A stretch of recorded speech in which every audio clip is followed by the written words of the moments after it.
নমস্কার বন্ধুরা, ডলি রন্ধনশালায় সবাইকে স্বাগত। আজকে তোমাদের সাথে শেয়ার করব নিরামিষ আলুর তরকারি রেসিপি। সকালের জলখাবার হিসাবে আমরা রুটি, পরোটা, মুড়ি বা লুচি খেয়ে থাকি, আর তখন কিন্তু আমাদের একটা তরকারি প্রয়োজন হয়। আর এই জলখাবারের তরকারি হিসাবে আমরা কিন্তু এই রেসিপিটা বানিয়ে নিতে পারি। তাছাড়া অফিস বা স্কুলের টিফিন হিসাবে খুব সহজে, খুব তাড়াতাড়ি কিন্তু আমরা এই রেসিপিটা বানিয়ে নিতে পারবো। আমি এখানে আগে থেকেই 4টে আলু সিদ্ধ করে নিয়েছিলাম। আর এই রান্নার জন্য প্রথমে আমি একটা মশলা বানিয়ে নেব। তার জন্য আমি এখানে একটা মিক্সির জার নিয়ে নিলাম। মিক্সির জারের মধ্যে আমি 1 ইঞ্চি পরিমাণ আদা ছোট ছোট টুকরো করে দিয়ে দিলাম। আর একই সাথে আমি এখানে দিয়ে দেব একটা মাঝারি সাইজের টমেটো। এবার আমি অল্প একটু জল দিয়ে টমেটো আর আদা একসাথে খুব ভালোভাবে একটা ফাইন পেস্ট বানিয়ে রেডি করে নিলাম। এবারে আমি এটাকে একটা সাইডে রেখে দেব। তাহলে চলো রান্নাটা আমি কিভাবে করেছি এবার সেটা দেখে নেওয়া যাক। প্রথমে আমি কড়াইয়ের মধ্যে প্রয়োজন মতো সর্ষের তেল দিয়ে দিলাম। তেলটাকে আমি প্রথমে খুব ভালোভাবে গরম করে নেব।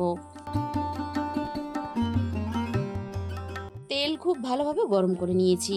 এবার আমি তেলের মধ্যে ফোড়নে অল্প একটু দিয়ে দিলাম গোটা জিরে। এবার আমি ফোড়নটাকে নাড়াচাড়া করে কয়েক সেকেন্ড ভেজে নেব, ফোড়ন থেকে সুন্দর মিষ্টি গন্ধ বেরিয়ে আসা পর্যন্ত। ফোড়ন থেকে মিষ্টি গন্ধ বেরিয়ে আসার সাথে সাথে আমি আগে থেকে পেস্ট করে রাখা টমেটো আর আদাটাকে দিয়ে দিলাম। এবার আমি টমেটো আর আদাটাকে নাড়াচাড়া করে বেশ ভালোভাবে একটু কষিয়ে নেব, টমেটো আর আদার কাঁচা গন্ধটা চলে যাওয়া পর্যন্ত। আদা টমেটো কাঁচা গন্ধটা চলে গেছে। এবার আমি রান্নার একে একে গুঁড়ো মশলাগুলো দিয়ে দেব। প্রথমে আমি হাফ চামচ পরিমাণ দিয়ে দিলাম হলুদের গুঁড়ো, আর একই সাথে আমি হাফ চামচ পরিমাণ দিয়ে দিলাম ঝালের জন্য লঙ্কার গুঁড়ো। আর ঝালের পরিমাণটা অবশ্যই নিজেদের স্বাদ মতো ব্যবহার করবে। আর একই সাথে আমি দিয়ে দিলাম অল্প একটু জিরে গুঁড়ো, আর একই সাথে আমি দিয়ে দিলাম হাফ চামচ ধনে গুঁড়ো। সবশেষে আমি এখানে রান্নার স্বাদ মতো লবণটা দিয়ে দিলাম।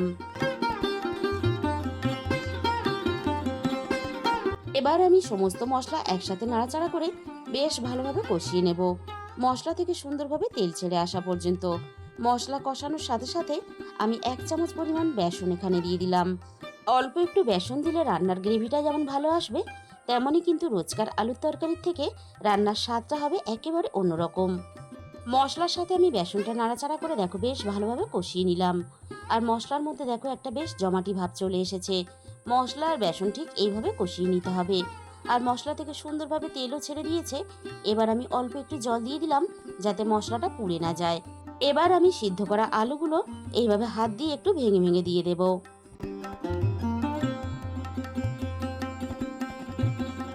বন্ধুরা, আমরা প্রত্যেকেই কিন্তু প্রত্যেক দিনই আমরা নানান কাজকর্মে খুবই ব্যস্ত থাকি, আর রান্নার জন্য আমাদের হাতে তার জন্য খুব কম সময় থাকে। আর এইভাবে যদি একটু রান্নাটা কম সময় করা যায়, তাহলে কিন্তু আমাদের সময়টাও অনেকটা বাঁচবে। সবগুলো সিদ্ধ আলু ঠিক একইভাবে আমি ভেঙে দিয়ে দিলাম। এবার আমি গ্যাসের ফ্লেমটা একেবারে লোতে রেখে মশলা আর আলু একসাথে নাড়াচাড়া করে ভালোভাবে কষিয়ে নেব। আর মশলার মধ্যে একটু শুকনো ভাব চলে এসেছিল, তাই কিন্তু আমি অল্প একটু জল দিয়ে দিয়েছিলাম। 3-4 মিনিটের মতো আমি সবকিছু একসাথে বেশ ভালোভাবে কষিয়ে নিয়েছি।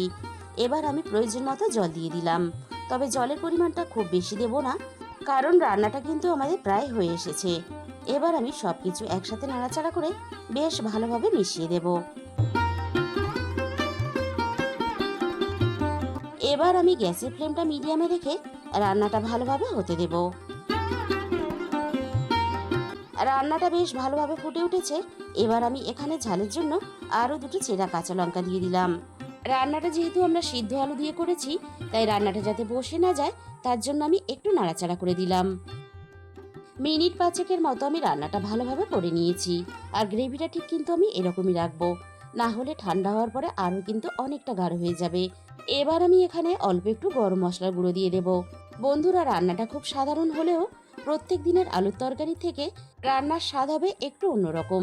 বন্ধুরা, একদিন হলো তোমরা বানিয়ে দেখো, গরম গরম রুটি, পরোটা, লুচি, মুড়ি যাই দিয়েই খাও না কেন, খেতে কিন্তু দারুণ লাগবে। এবার আমি তোমাদের খুব কাছে থেকে পরিবেশন করে দেখিয়ে দেব। বন্ধুরা, তোমাদের যদি রেসিপিটা ভালো লেগে থাকে, তাহলে ভিডিওতে একটা লাইক, শেয়ার আর কমেন্ট করে দিও। আর যে সমস্ত নতুন বন্ধুরা এখনও পর্যন্ত আমার চ্যানেলটা সাবস্ক্রাইব করনি, এরকম নতুন সহজ ঘরোয়া রেসিপি পেতে আমার চ্যানেলটা সাবস্ক্রাইব করে আমার পাশে থাকার অনুরোধ রইল। আর তার সাথে সাথে পাশে থাকা বেল আইকনটা ক্লিক করে অল করে দিও, তাহলে আমি যখনই কোনো নতুন রেসিপি আপলোড করব সবার আগে তোমার কাছে পৌঁছে যাবে। আর তোমরা কে কোথা থেকে আমার ভিডিওটা দেখছো কমেন্ট বক্সে লিখে জানিও। আর তোমরা কেমন ধরনের রেসিপি আমার থেকে দেখতে চাও সেটাও কিন্তু কমেন্ট বক্সে লিখে জানিও। তাহলে বন্ধুরা আজকের মতো এই পর্যন্ত, দেখা হবে অন্য কোনো নতুন রেসিপির সাথে।